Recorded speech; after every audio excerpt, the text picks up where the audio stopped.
Shalom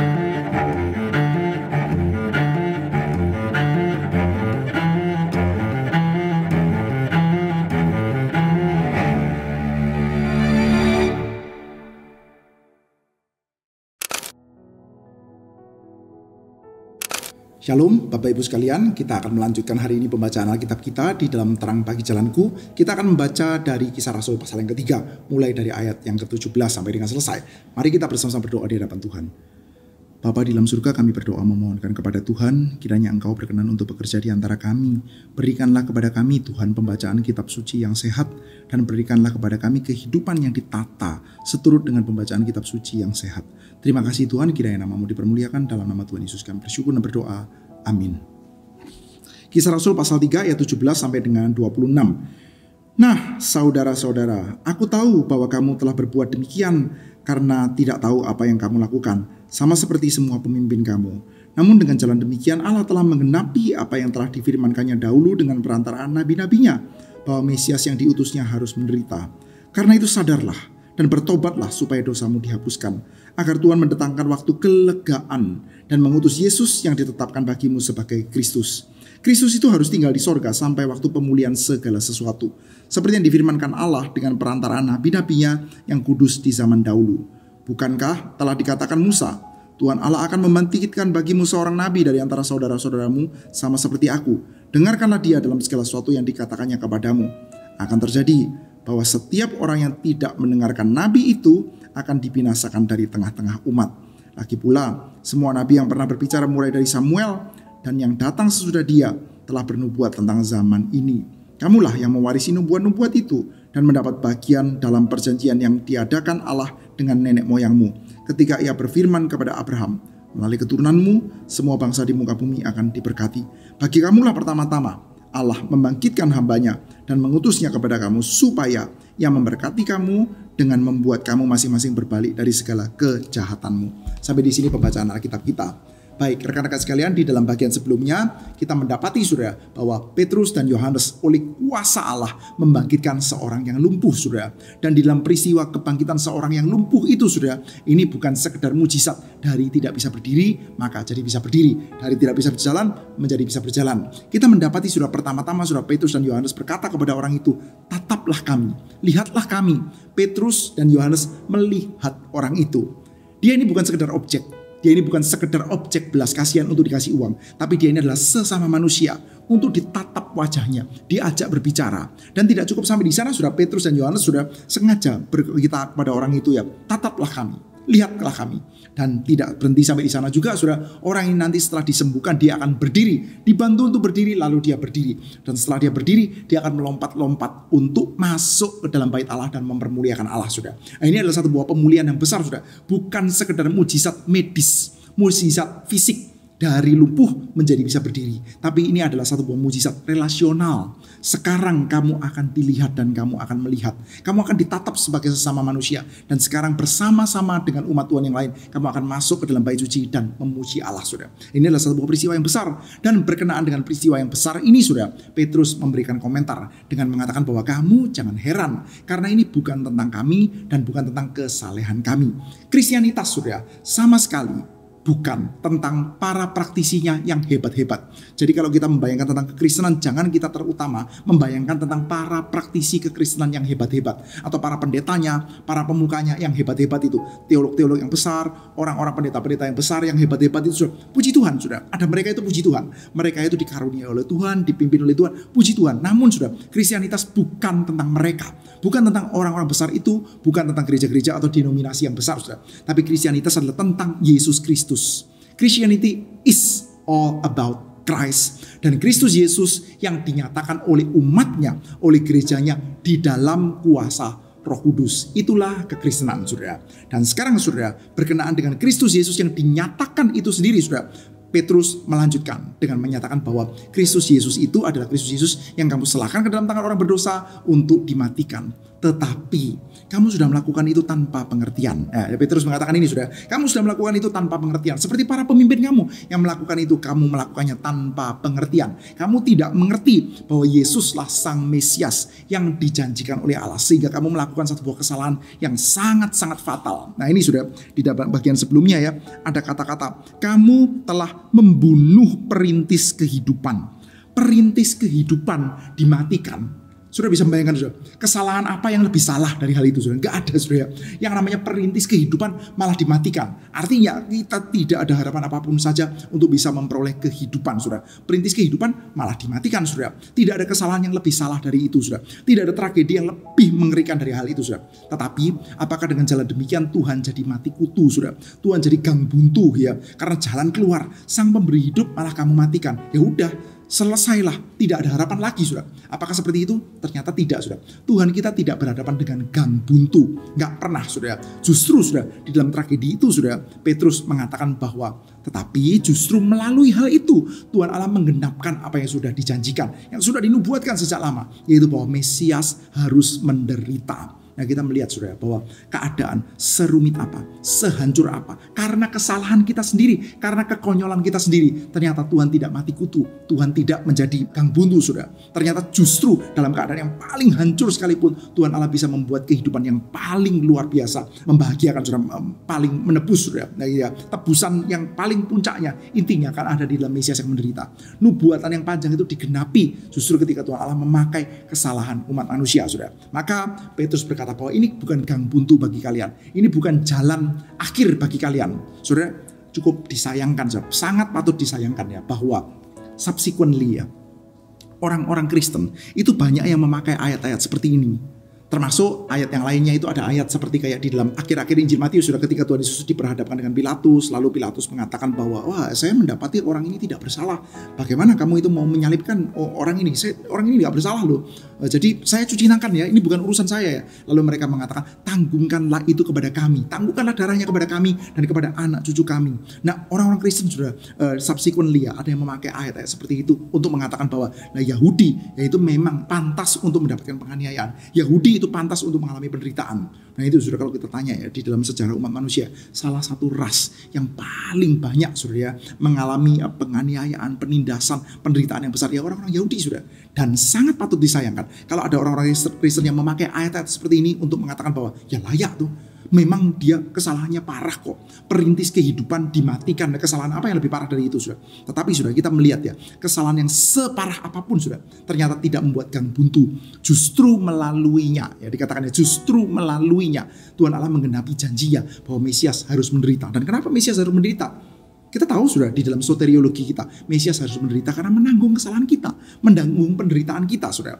Oleh karena itu sekarang Petrus memberikan satu buah panggilan, bertobatlah, percayalah kepada Mesias yang ini. Bagi kalian semua ini bukan gang buntu loh ya, bukan jalan akhir, tetapi ada satu buah jalan keluar. Yaitu apa? Mesias ini menggenapkan apa yang sudah dikehendaki oleh Bapa. Meskipun melalui kesalahanmu, tetapi kamu masih punya kesempatan untuk bertobat.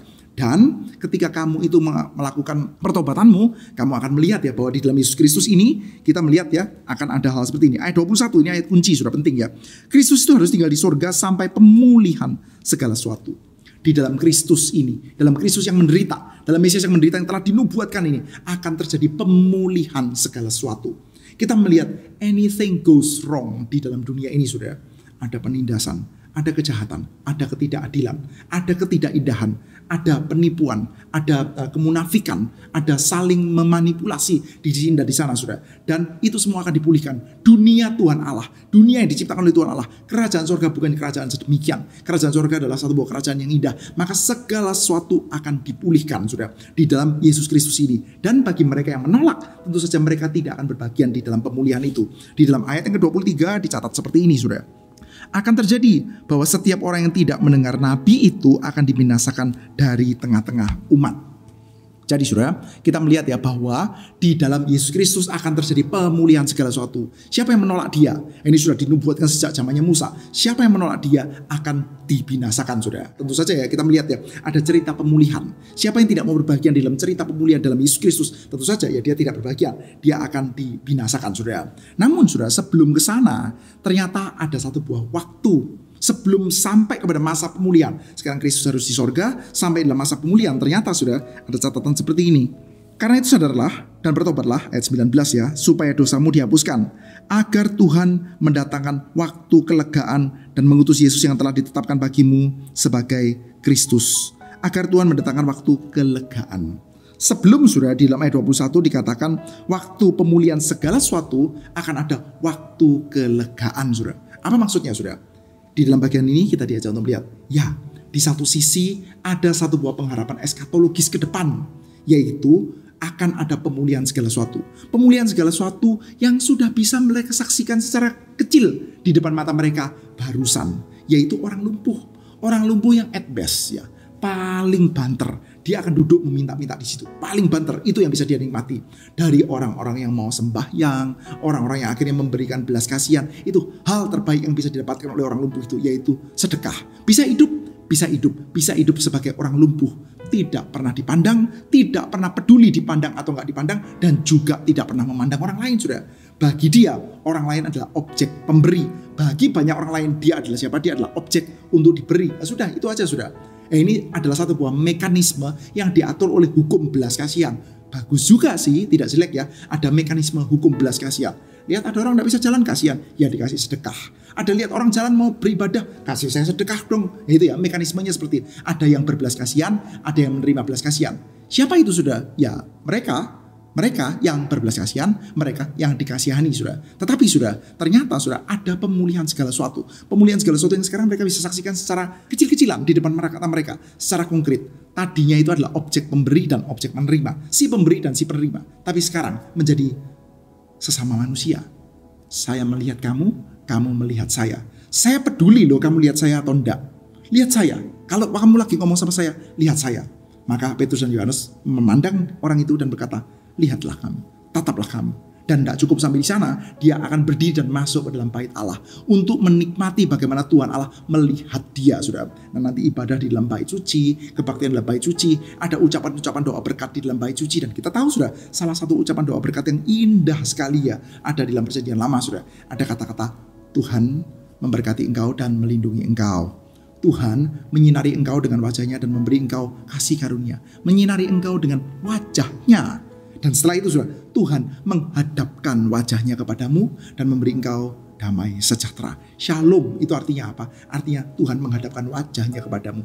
Ada sesama yang saling menatap dan ada Tuhan yang menatap kita dan kita pun akan menatap wajah Tuhan. Inilah satu buah keindahan yang sangat besar, sudah. Satu buah keindahan yang mencerminkan dunia yang baru, pemulihan segala sesuatu. Manusia dan sesamanya, alam semesta dengan manusia dan semuanya, sudah. Semuanya itu akan bergerak di dalam harmoni. Itu namanya adalah pemulihan segala sesuatu. Tetapi kita juga tahu, sudah, bahwa sebelum pemulihan segala sesuatu itu akan ada masa kelegaan. Kita menunggu ke sana, iya. Tetapi, sudah, sekarang kita mendapati semacam kayak ada signpost, sudah, sebelum menuju ke sana. Sudah, bayangkan ya, suatu hari Anda ada di dalam satu buah perjalanan yang sangat melelahkan. Anda tahu, kalau saya sudah sampai ke sana ya, sampai ke pos itu, misalkan Anda itu dalam perjalanan maraton atau naik gunung atau apa, sudah, Anda tahu sampai di puncak nanti ya, saya sudah ditunggu oleh orang-orang yang sudah ada di sana ya, dalam perjalanan ini, sampai di puncak nanti saya bisa beristirahat.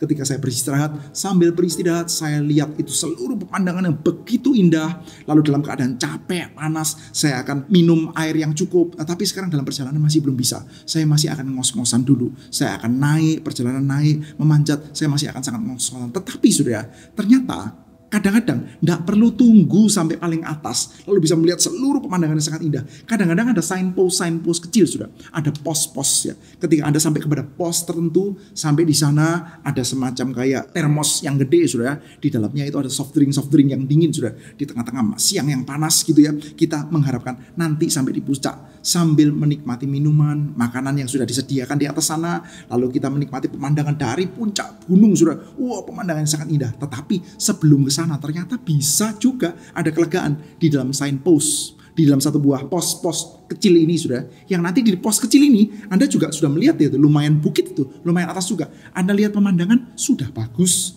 Dan di sana sudah ada termos isinya beberapa soft drink. Anda bisa minum-minum sambil merasakan, wah, ada kelegaan, ada kesegaran. Sambil kita tetap punya pengharapan ke atas, sudah. Jadi kita mendapati di dalam bagian ini, sudah, Petrus berkhotbah dengan mengatakan, sekarang bertobatlah, Bertobatlah, berbaliklah dari kejahatanmu. Dan ketika mereka itu bertobat, berbalik dari kejahatan, mereka itu menikmati kelegaan. Mereka menerima Kristus yang diberikan bagi mereka. Nih ya. Agar Tuhan mendatangkan waktu kelegaan, mengutus Yesus yang ditetapkan bagimu sebagai Kristus. Lalu saudara, kita melihat ayat 25, kamu yang mewarisi nubuat-nubuat itu dan mendapat bagian dalam perjanjian yang telah diadakan Allah dengan nenek moyangmu ketika ia berfirman kepada Abraham, melalui keturunanmu semua bangsa di muka bumi akan diberkati. Bagi kamu, pertama-tama Allah membangkitkan hambanya dan mengutusnya kepada kamu supaya memberkati kamu dan membuat kamu masing-masing berbalik dari segala kejahatanmu. Membuat kamu masing-masing berbalik dari segala kejahatanmu. Saudara, berbalik dari segala kejahatanmu ini apa sih, saudara? Kalau kita lihat ya, siapa sih mereka yang datang ini, saudara? Ini kan orang-orang Yahudi, saudara. Orang-orang Yahudi yang ada di bait suci, saudara. Mereka itu ada bait suci ya. Petrus pun khotbah ini ada khotbah di Serambi Salomo, saudara. Anda itu tidak terutama membayangkan para kriminal lah, penjahat, tukang perampok dan sebagainya. Ini adalah orang-orang yang datang untuk beribadah. Mereka ada di Serambi Salomo, saudara. Mereka adalah orang yang memuliakan Allah di bait Allah, saudara. Jadi berbalik dari kejahatanmu itu apa, saudara? Well, kita bisa melihat, saudara. Ini bukan terutama tentang satu perbuatan salah atau dua perbuatan salah, satu perbuatan buruk dan perbuatan buruk yang lain, saudara. Tapi ini berbicara tentang the whole vision of life. Berbicara tentang pembalikan visi hidup, saudara. Ya memang akan ada perbaikan-perbaikan di dalam kehidupan, saudara. Tapi yang terutama di sini berbicara tentang visi hidup yang dibalikan. Ketika kita menerima Yesus Kristus, itu seluruh visi kehidupan kita dibalikan. Apakah ada perubahan-perubahan? Apakah ada perbaikan-perbaikan di dalam kehidupan kita? Ada. Dan di dalam cerita seperti ini, saudara, maka perubahan-perubahan di dalam kehidupan kita ini bukan sekedar kita menjadi orang yang lebih baik. Jadi kalau tadinya saya suka nyontek jadi gak suka nyontek. Tadinya saya itu suka menipu jadi gak suka menipu. Saya menjadi manusia yang agak lebih baik. Saya menjadi manusia yang agak lebih menyenangkan bagi society kita. Which is good, saudara. Itu bagus, saudara. Tetapi, saudara, cerita di sini bukan sekedar itu, saudara. Ini berbicara tentang satu buah kelegaan yang menjadi signpost ketika ada satu orang yang bertobat di dalam cerita seperti ini, saudara. Itu artinya visi kehidupannya diarahkan kepada Kristus. Memang kehidupannya akan ada pergantian-pergantian, ada perubahan-perubahan, akan ada semacam kayak perbedaan-perbedaan mungkin noticeable ya. Orang ini kok jadi gini ya, orang ini kok jadi gini ya. Tapi ini bukan sekedar perubahan behavior. Meskipun behavior itu penting, saudara, tapi bukan sekedar perubahan behavior. Ini perubahan satu buah visi hidup. Tadinya tidak mengenal Tuhan. Tadinya kamu berada di dalam kejahatanmu, menolak Kristus. Dan sekarang kamu ada di dalam Kristus. Maka saudara, ketika ya di dalam kehidupan kita ya, kita melihat mungkin kita struggle ya dengan behavior tertentu. Lalu kita bertobat ya dari hal itu, saudara, dengan kesadaran bahwa saya milik Kristus, saya berarah kepada Kristus. Ini bukan sekedar membuat kita menjadi manusia yang sedikit lebih baik, lebih menyenangkan bagi sesama. Tetapi saudara, ini menjadi semacam satu buah penanda, penunjuk, saudara, bahwa saat ini ada kelegaan-kelegaan yang menunjukkan bahwa betul janji Tuhan untuk memulihkan segala sesuatu itu sedang akan terjadi, saudara. Nah, ini patut untuk kita syukuri, saudara. Biarlah kita menghargai, saudara, setiap hal-hal kecil yang mungkin terjadi dalam kehidupan kita, kehidupan sesama kita. Kita memandangnya bukan sekedar, kamu sekarang jadi sedikit lebih baik, atau sekarang saya jadi sedikit lebih baik. Tapi kita memandangnya sebagai satu buah kesadaran bahwa kepulihan segala sesuatu sedang akan terjadi, pasti akan terjadi. Karena apa? Sekarang kita bisa melihat signpost-nya di dalam kehidupan kita, dalam kehidupan sesama kita.